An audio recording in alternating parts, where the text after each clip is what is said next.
Group theory को continue पढ़ाते हुए आपके बीच में आज लेके आए हैं बहुत ही इंपॉर्टेंट थ्योरम है, जिसको बोलते हैं fundamental theorem of A homomorphism या फंडामेंटल थ्योरम ऑन होमोमॉर्फिज्म, या इसको हम लोग फर्स्ट आइसोमॉर्फिज्म थ्योरम बोल सकते हैं। क्या बोलते हैं? First isomorphic theorem. 3-4 तरह से जानते हैं हम नाम। और इसका स्टेटमेंट क्या है, यह कहता क्या है ना, इसका पूरा के पूरा स्टेटमेंट का भी एनालिसिस करेंगे और इसको हम ड्राइव करने की कोशिश करेंगे। देखिए लेक्चर नंबर 34।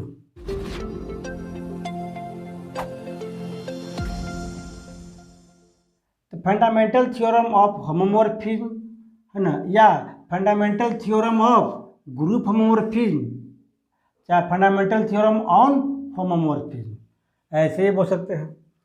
या इसको हम लोग फर्स्ट आइसोमॉर्फिज्म थ्योरम बोलते थे। क्या पता है? First isomorphism theorem.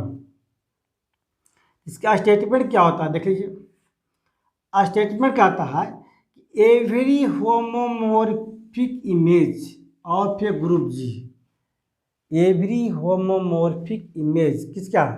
Group G का कोई भी होमोमॉर्फिक इमेज बनता है इसका, जी का जो भी इमेज बनेगा, जी का मान लीजिए जी का जी डैश इमेज बना है ना, क्या कहते हैं? ये जो आइसोमॉर्फिक होगा to a quotient group of जी।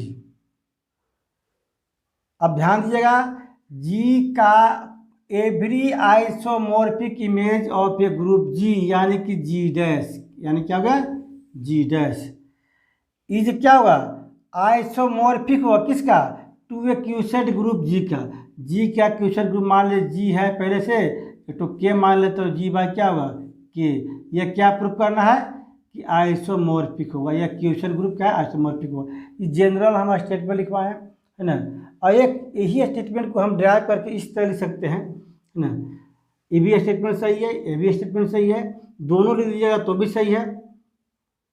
हाँ, इसको लिख दिए और लिख दिए कि डेट इज, यदि ऐसा हो तो हमें क्या प्रूफ करना है? ये प्रूफ करना है। यहाँ पर क्लियर हो गया पहला स्टेटमेंट कि every I homomorphism image of a group G को क्या मान लेते हैं? जी डैश मानते हैं हमेशा इमेज को। और यह आइसोमॉर्फिक किसका? क्वेश्चन ग्रुप का। क्वेश्चन ग्रुप कितना हो? जी बाई के क्या है? ये आइसोमॉर्फिक है। जी बाई के क्या हो गया? आइसोमॉर्फिक टू जी डैश, ये बोलता है। यहाँ क्या लिए? एफ साइड जी से G dash be and onto homomorphism. हम होमोमॉर्फिज्म का डिफिनेशन जो बताए थे आप लोग को देखे होंगे, एक सिंपल बताए थे डिफिनेशन, दूसरा क्या बताया था? इनटू के लिए, फिर बताए थे ऑन टू के लिए। इनटू को इनटू के साथ, ऑन टू को ऑन टू के साथ लिखते हैं, ऐसा कोई फर्क नहीं पड़ता है, सिस्टम सब सेम ही है ना। यहाँ ऑन टू है तो ऑन टू यूज करेंगे, इनटू है तो इनटू यूज करेंगे। विथ कार्नल एफ को यहाँ के से रिप्रेजेंट किए, क्या समझो? के से। देन तब जी डिवाइड्स के इक्विवेलेंट क्या हुआ? ये भी आइसोमॉर्फिक क्या हुआ? जी डैश। जी डैश क्या है? इमेज है किसका? जी का। ये क्या है? क्वेश्चन ग्रुप है। क्या है? Question group. बहुत जगह इसको ऐसा भी लिखा है जी बाय कितना? Kernel F, kernel F G dash, बहुत जगह ऐसे लिखा है, बहुत जगह ऐसा भी लिखा है G divide kernel five, kernel five कितना? G dash. सबका मीनिंग सेम है ना, इसलिए हम जो बताते हैं वो जनरल चीज बताते हैं, ताकि आपको कोई भी राइटर का बुक अगर पढ़ते हैं तो आपको कन्फ्यूजन नहीं हो, सबका मीनिंग सेम हो, है ना। बाकी मानने के लिए तो आप जो मान सकते हैं, स्वतंत्र हैं। चलिए इस स्टेटमेंट को हम प्रूफ करने की कोशिश करेंगे। तो एक यहाँ पर प्रूफ करना क्या है हमको, है ना, ये जान लेते हैं। उससे क्या होता है कि हमको फंक्शन कंसीडर करने में आसानी पड़ता है। प्रूफ करना है जी बाई के से कितना? G dash. तो फंक्शन जब भी कंसीडर करेंगे तो जी बाई के से क्या हुआ? जी डैश, है ना। इससे पहले एक थ्योरम पढ़ा होंगे पिछले क्लास में, तो क्या था? जी से जी डैश था, तो क्या किए थे? कंसीडर किए थे जी से लेकर जी डैश के लिए। आज क्या? G by K question group है, तो जी बाई के से क्या करेंगे? जी डैश तक कंसीडर करेंगे। We consider a mapping we consider a mapping, कोई फंक्शन लेते मैपिंग फाइल लेते हैं कितना g/k से लेकर के कहाँ तक g' तक, जो हम बताए थे, जो बोलता है उसी को लेते हैं फर्स्ट टू सेकंड। यह जो है किससे डिफाइन करेगा, मानते हैं कि यहाँ पर क्या लिखा हुआ kx, k क्या है, k लिखा हुआ k बराबर कर्नल ऑफ f, इसका मान कितना होगा, ध्यान दीजिएगा, अगर x लेंगे तो यहाँ पर x लिखेंगे, ध्यान दीजिएगा, अगर यहाँ पर जो लिखे एलिमेंट, अगर यहाँ a लेते हैं तो यहाँ क्या लिखेंगे हम लोग, a लेंगे, क्या लेंगे, a लेंगे, for all a belong to कितना g। याद रखिएगा ऐसा क्यों किया कंसीडर, क्योंकि हम लोग क्वेश्चन जो लिए हैं कर्नल लिए हैं, और कर्नल में जो भी एलिमेंट सेटिस्फाई करवाइएगा, अब जैसे ही मैप कीजिए तो मान क्या हो जाएगा, आईएनटी हो जाएगा, क्या हो जाएगा वो आईएनटी। इसीलिए यहाँ पर ए के है तो यहाँ पर क्या केवल ये है, यहाँ के नहीं रहेगा, क्योंकि यहाँ पर वैल्यू क्या देता है, के जो है के के अंतर्गत जो भी एलिमेंट लिया जाए, है ना, वह क्या देगा आपको, ए बिलोंग टू कर्नल फाइव, क्या के ए कर्नल फाइव मान कितना है, के है, ए बिलोंग टू के तो कितना हुआ, फाइव ए का मान कितना देगा आपको, आइडेंटिटी देगा, क्या देगा हमको, आइडेंटिटी देगा। इसलिए आइडेंटिटी को न लिख करके केवल क्या लिखे हम लोग, एफ ए लिखे, कंसीडर किए हम लोग। Then we have to say that, we have to show that, अब हम लोग क्या शो करना पड़ेगा कि फाइव से लिया गया, तो फाइव क्या है, इज आइसोमोर्फिक है, कहाँ से यहाँ तक, five is an isomorphic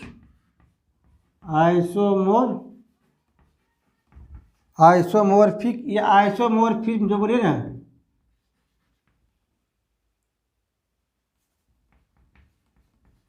isomorphism है ना। देखिए यहाँ पर जो फंक्शन लिया गया है, हम इसको डिफाइन कर देख लेते हैं कि वेल डिफाइन है कि नहीं। वेल डिफाइन के मतलब है कि प्रत्येक एलिमेंट के लिए यह सेटिस्फाई करता है कि नहीं करता है, क्योंकि तो अपने मन से कंसीडर किए हैं, है ना, हमको जनरल थ्योरम प्रूफ करना है। तो जनरल थ्योरम में क्या हुआ कि हम प्रत्येक एलिमेंट के लिए सेटिस्फाई करता है कि नहीं करता है, यानी ये जिस तरह से ये कन्वर्ट जो है किसका, 1-1 मैपिंग के कन्वर्ट करते हैं इसको, है ना, वेल डिफाइंड। तो फाइव इज वेल डिफाइंड, कितना वो लेट, दो एलिमेंट मानते हैं, एक के एक कितना मानते हैं के बी, और दोनों का मैपिंग बराबर होना चाहिए। देन वी हैव, ऐसा हम प्रॉपर्टी पढ़े होंगे, है ना, कर्नल ऑफ होमोमॉर्फिक से प्रॉपर्टी था कि इतना बराबर इतना होगा, इसका मतलब क्या बताए थे, A B inverse belong to कितना, के मतलब क्या, के का मतलब हो गया कर्नल एफ, यहाँ लिया गया ना, फाइव लीजिएगा तो फाइव होगा, एफ लीजिएगा तो एफ होगा, यहाँ पर एफ लिए तुम लोग। अब देखिए यहाँ पर क्या लेंगे, जो एलिमेंट कर्नल में बिलोंग करेगा, है ना, उसको मैपिंग जैसी करेंगे हम लोग, जैसी मैपिंग दिखा देंगे, है ना, तो क्या बन जाएगा, आइडेंटिटी, क्या बनेगा मेरा, आइडेंटिटी बनेगा। पहले पढ़ चुके हैं इसको, इसके बारे में बहुत डीपली में आप लोगों को बताए थे डिटेल में एग्जाम्पल से। अब क्या हुआ, एफ होमोमॉर्फिज्म पहले से है, एफ ए इंटू कितना, एफ बी का इन्वर्स, इसका to identity, F A into F B का इन्वर्स, मतलब क्या हुआ, पूरा एफ बी का पूरा का इन्वर्स होगा, तो कितना होगा, एफ ए बराबर एफ बी हो जाएगा। क्यों, एफ बी से मल्टीप्लाई करेंगे लेफ्ट साइड भी और राइट साइड भी, एफ बी का इन्वर्स एफ बी क्या बन जाएगा, आईएनटी बन जाएगा, आईएनटी टू एफ क्या हुआ, एफ हो गया, और ये आईएनटी पहले से है, एफ बी से मल्टीप्लाई हुआ तो क्या बचेगा, ए बी बचेगा, तो दोनों साइड करते हैं तो वैल्यू आपका यही आएगा। अगर ऐसा हो जाता है तो हम लोग बोल सकते क्या, इसका मान कितना था, देखिए तो इसका मान पढ़ चुके थे, कंसीडर किए थे कितना, फाइव के, इसके मान कितना के थे 5 के बी। ए के लिए ए था तो बी के लिए क्या होगा बी होगा। इसीलिए हम लोग कह सकते हैं यह वेल डिफाइंड है। किसके लिए के बराबर के बी लिए, दो एलिमेंट इक्वल यहाँ पर, और दोनों के लिए क्या कर रहा है ये सेटिस्फाई कर रहा है, इक्वल हो रहा है मैपिंग उसका, है ना, इसीलिए वेल डिफाइंड हो गया। अब क्या प्रूव करना पड़ेगा फाई इज होमोमोर्फिज्म, होमोमोर्फिज्म दिखा दीजिए, क्योंकि आइसोमोर्फिक दिखाना आपको। फाई कितना के ए इंटू के बी कितना होगा इसका मान 5 पढ़े होंगे, के ए इंटू के बी कितना हुआ के ए बी था, क्लियर। अब इसका मान कितना हुआ के ए बी को एफ ए बी हो जाएगा, के हटेगा आपको, है ना, ए पहले से होमोमोर्फिज्म है तो क्या हुआ F A into A B, और एफ ए के मान मालूम है कितना 5 के ए, बी के लिए क्या हुआ 5 के बी, 5 के इंटू के बी कितना होगा 5 के इंटू 5 के बी, अलग आ गया तो 5 क्या बन गया आपका होमोमोर्फिज्म बन गया। अब क्या दिखाइएगा 1 1 और ऑन 2,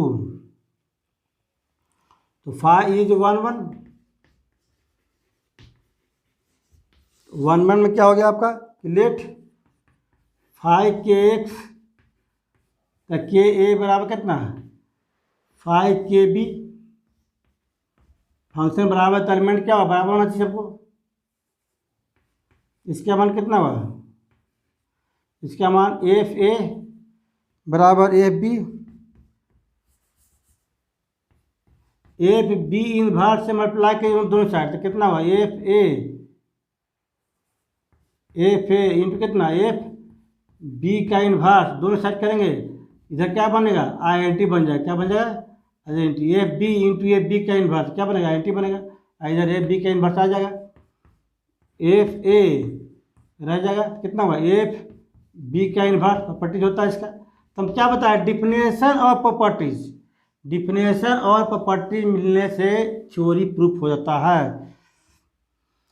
डिफिनेशन से क्या हो गया आपका प्रॉपर्टीज प्रूफ हुआ और न्यूमेरिकल प्रूफ हो गया, डिफाइंड और न्यूमेरिकल बन गया आपका, और डिफिनेशन और थ्योरी दोनों मिल गया क्या बन गया डिफिनेशन और प्रॉपर्टी मिलकर क्या बन गया आपका थ्योरी बनता है। तो हम देखिए कहीं कहीं थ्योरी भी अप्लाई कर रहे हैं, कहीं कहीं डिफिनेशन भी अप्लाई कर रहे हैं उसका। अब देखिए दोनों क्या हुआ होमोमोर्फिज्म है तो क्या मिल जाएगा आपस में एफ बी इनवर्स क्या इक्वल टू ई डैश। तो आप पढ़े होंगे कि कोई एलिमेंट अगर आप देख रहे थे ई डैश आता है तो क्या किस में बिलोंग करेगा ये बी इनवर्स बिलोंग टू के कर्नल फाइव। अब के से मल्टीप्लाई करें तो कितना आएगा के ए बी इनवर्स बराबर कितना आ गया के बराबर हो जाएगा, पढ़ चुके पहले प्रॉपर्टी जब होमोमोर्फिज्म में।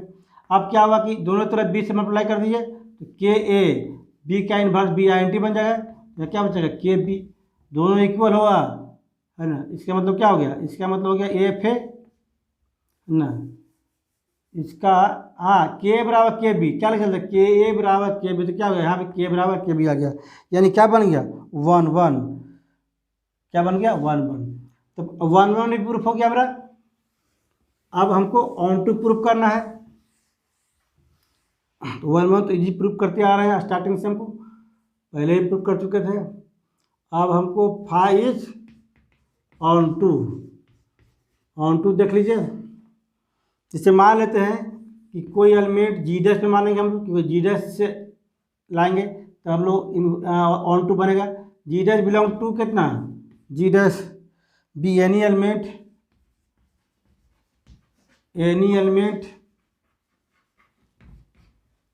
तो चूँकि पहले से मालूम है एफ साइड डैश जी से लेकर कहाँ तक G dash is onto homomorphism दिया हुआ है, ऑन टू पहले से मालूम है, इसीलिए there exist G belong to G हो जाएगा उठो ना ऑन टू है तो, सच दैट जो भी मान रखेंगे कितना एफ जी बराबर क्या आ जाएगा जी डैश आना चाहिए, एफ जी का मान कितना होगा 5 के जी बराबर कितना होगा जी डैश, इसलिए क्या बन गया हम लोग जी डैश लेके चले थे, जी डैश सबका आया 5 के साथ, तो 5 क्या बन गया 5 इज एन आइसोमोर्फिक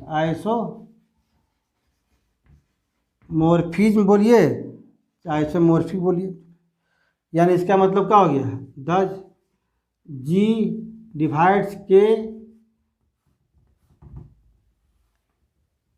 आइसोमॉर्फिक कितना जी डैश ऐसा लिखिए, या जी डिवाइड्स कर्नल फाई तो कर्नल एफ अगर माने तो एफ लीजिए,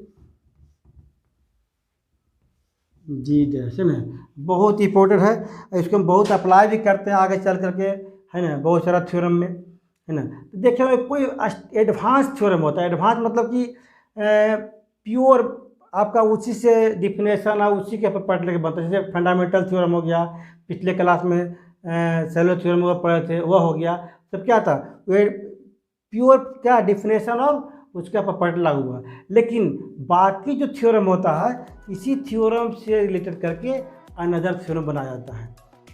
तो आज हम लोग पढ़ें फंडामेंटल थ्योरम ऑफ होमोमॉर्फिज्म, यह बहुत इंपॉर्टेंट है आपके लिए, है ना, क्योंकि हमेशा एग्जाम में भी आता है और आपको जनरल स्टडी में भी काम आ जाएगा आपका, है ना।